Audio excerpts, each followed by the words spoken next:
maboko wana kokata awa awa oyo bakataki liboso kokata maboko awa. Bongo bitumba oyo ba mindele bamemaki wana bino bobundaki na bango to obunda mindele ozwa makasi wapi makasi ute pale.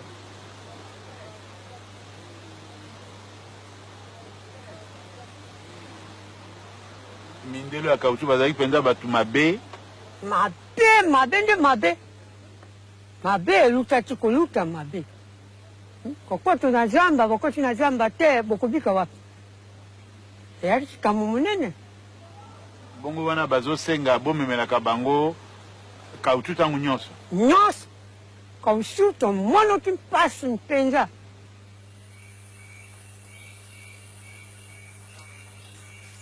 Dans chaque unité, des soldats sont désignés pour fumer les mains afin de mieux les conserver. Ces dernières sont ensuite apportées aux officiers pour qu'ils constatent que les cartouches ont bien servi à tuer. Le 14 décembre 1895, M. Schöblom, Mme Banks et moi-même avons aperçu un garde avec un panier rempli de mains fumées. Nous avons demandé au garde de nous montrer combien il en avait. Il les a sortis du panier et les a alignés sur le sol. Il y avait là 18 mains droites d'hommes, de femmes et d'enfants. Le garde a voulu battre la femme qui portait le panier pour lui, car il prétendait qu'il y avait 19 mains et qu'elle en avait égaré une. Se peut-il que le roi des Belges ne soit pas au courant des pratiques barbares de ses serviteurs ?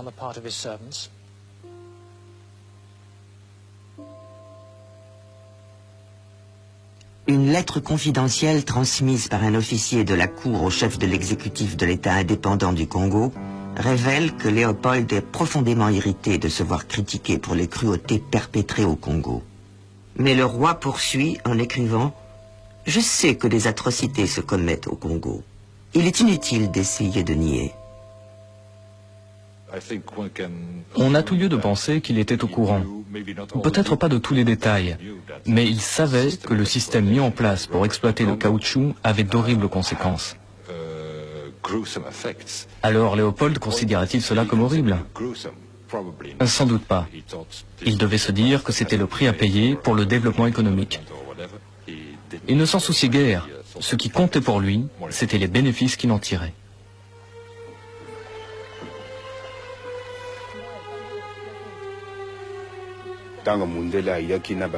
Les hommes blancs sont arrivés avec les soldats afin de nous faire la guerre.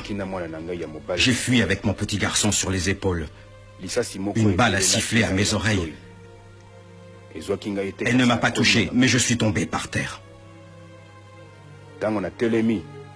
Je me suis relevé et j'ai laissé l'enfant afin de courir plus vite.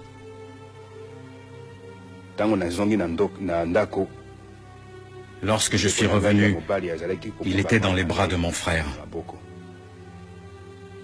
On lui avait coupé une main et un pied. J'ai pris soin de lui.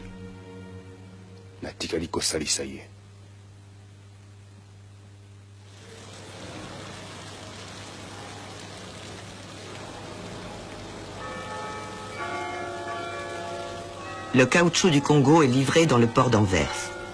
Selon la légende, la ville tire son nom d'un géant dont la main droite fut coupée et jetée dans l'Escaut par un soldat romain.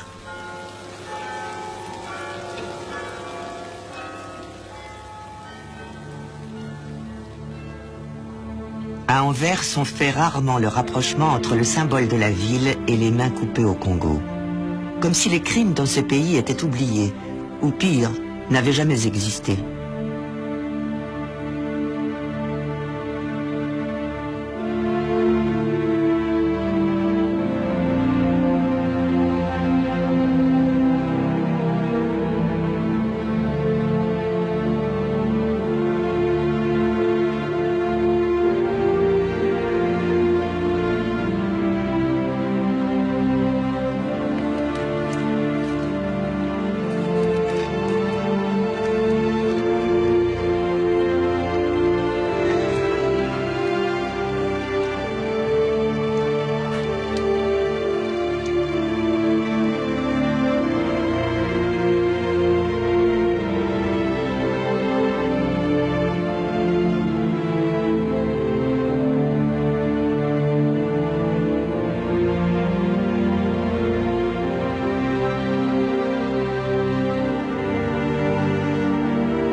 Un bilan humain, rien ne l'exprime mieux qu'un adage des gens de l'Équateur. Beto fait boler Iwo, le caoutchouc et la mort. En 1920, le Congo compte 10 millions d'habitants. Par rapport à 1880, c'est 2 fois moins. Donc en 40 ans, le pays a perdu 10 millions de personnes globalement. Mais dans certaines localités, les pertes s'élèvent à 60, 70, 90%. Donc le caoutchouc a été la catastrophe. Jamais les peuples du Congo n'avaient connu un désastre pareil.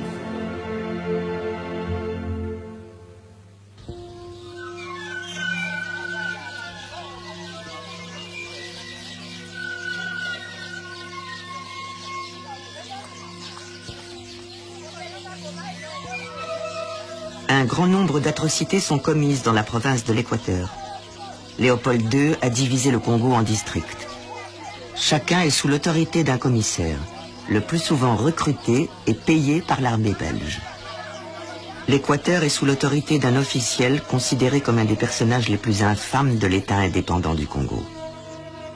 Léon Fiévé excelle à user de violence pour augmenter l'exportation du caoutchouc.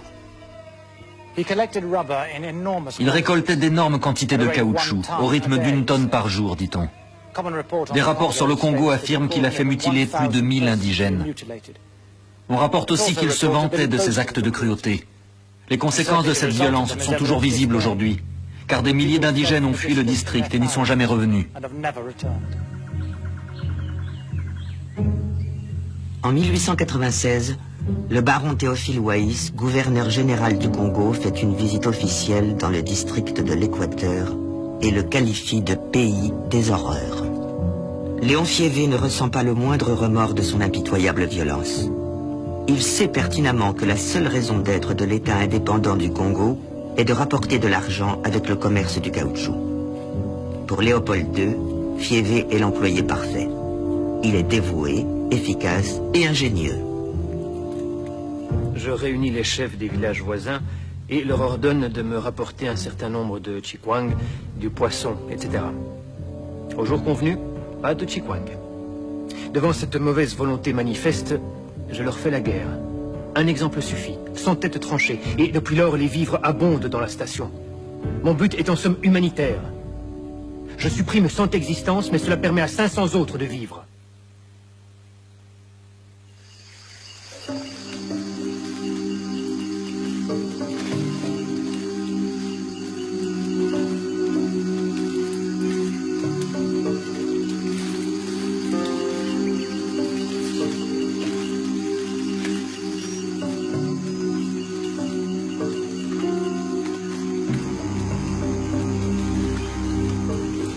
Le seul souci de Léopold est de maintenir le rythme de production du caoutchouc.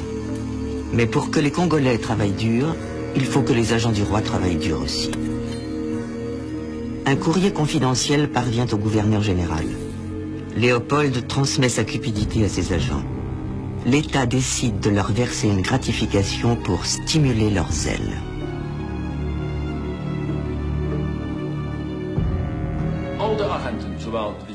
Tous les agents, du commissaire de district au 100 grades, touchaient les primes. Plus il y avait de caoutchouc, plus la prime augmentait. Et comme ces agents voyaient qu'ils pouvaient tuer, incendier, voler et commettre des actes sadiques en toute impunité, tous les moyens étaient permis. Le système mis en place est le socle même de toutes les horreurs, j'en suis convaincu.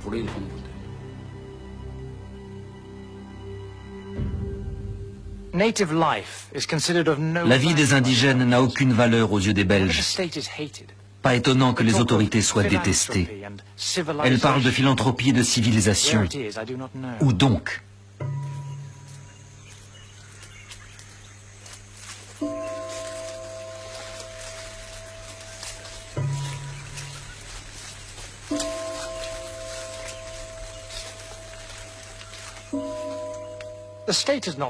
L'État n'a pas supprimé l'esclavage, il a uniquement instauré un monopole en expulsant la concurrence arabe. Ce n'est pas un procédé raisonnable pour coloniser le pays, c'est de la pure persécution.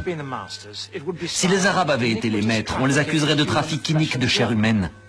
Mais sous l'administration de l'État indépendant du Congo, il s'agit simplement d'une étape vers l'émancipation des indigènes.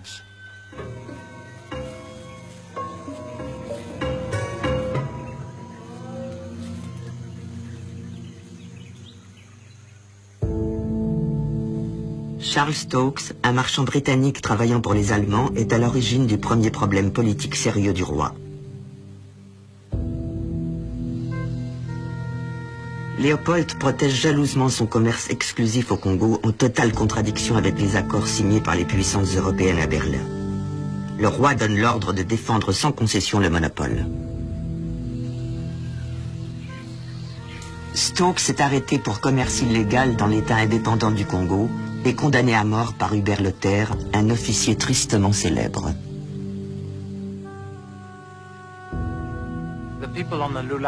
Les habitants de la rivière Lulanga le surnomment Lofembe. Il y a 4 ans, il est arrivé avec une troupe de soldats noirs et a installé son camp. Il a envoyé chercher le missionnaire afin qu'il use de son influence pour faire revenir les indigènes. Croyant avoir affaire à un officier d'honneur, le missionnaire a persuadé les indigènes de venir à la station. Dès qu'ils sont arrivés, Lothaire et ses hommes ont ouvert le feu sur eux.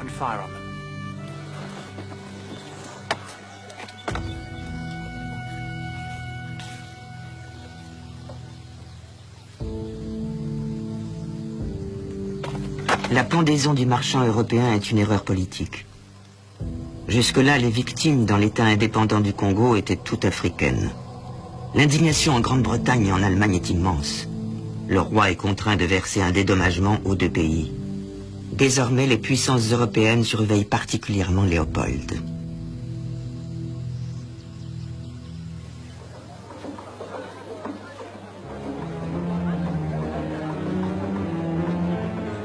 Leur seul désir est d'extraire un trésor des entrailles de la terre, avec des intentions aussi peu morales que celles de cambrioleurs fracturant un coffre.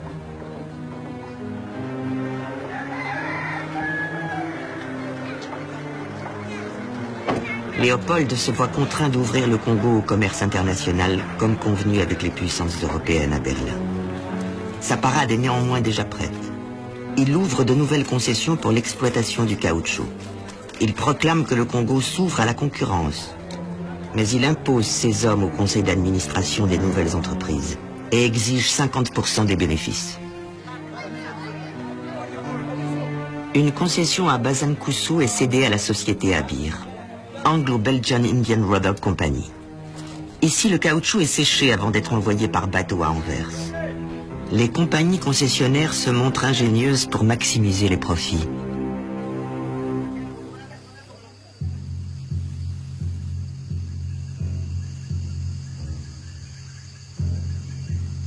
Les nouvelles sociétés de Léopold prennent en otage les épouses des récolteurs de caoutchouc. Pour qu'elles soient libérées, ils doivent fournir les quotas fixés.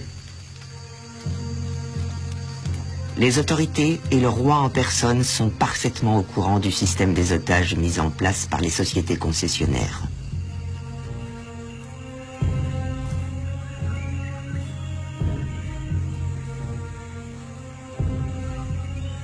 Sur un document à l'entête de la société concessionnaire, on note le nom des otages, leur provenance, le temps de leur détention et leur état de santé. La procédure est institutionnalisée. Les agents des sociétés reçoivent une licence officielle les autorisant à prendre les femmes en otage comme bon leur semble.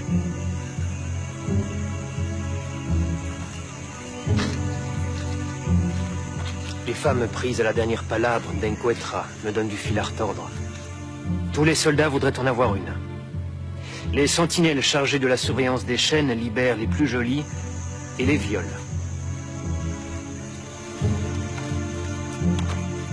Un missionnaire demande à un chef de village combien de femmes ont été prises en otage. Il lui répond « Comptez les grains de sable, homme blanc ».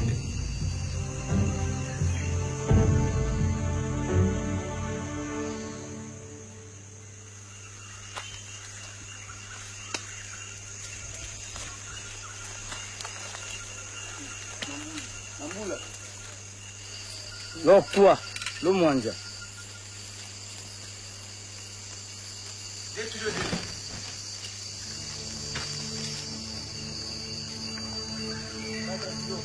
Le moment de vérité dans l'État indépendant du Congo de Léopold II a lieu tous les 15 jours, lors de la remise du caoutchouc.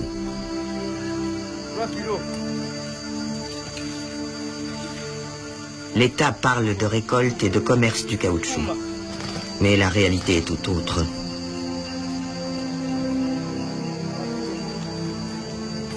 Pour les récolteurs, c'est le jour où ils revoient leur épouse ou bien reçoivent un châtiment à l'issue parfois mortelle quand ils n'ont pas atteint les quotas fixés. Pour les agents, c'est le jour du calcul de leur commission. Et pour le roi, c'est la confirmation que ces nouvelles sociétés concessionnaires sont efficaces et lui rapportent encore plus de richesses.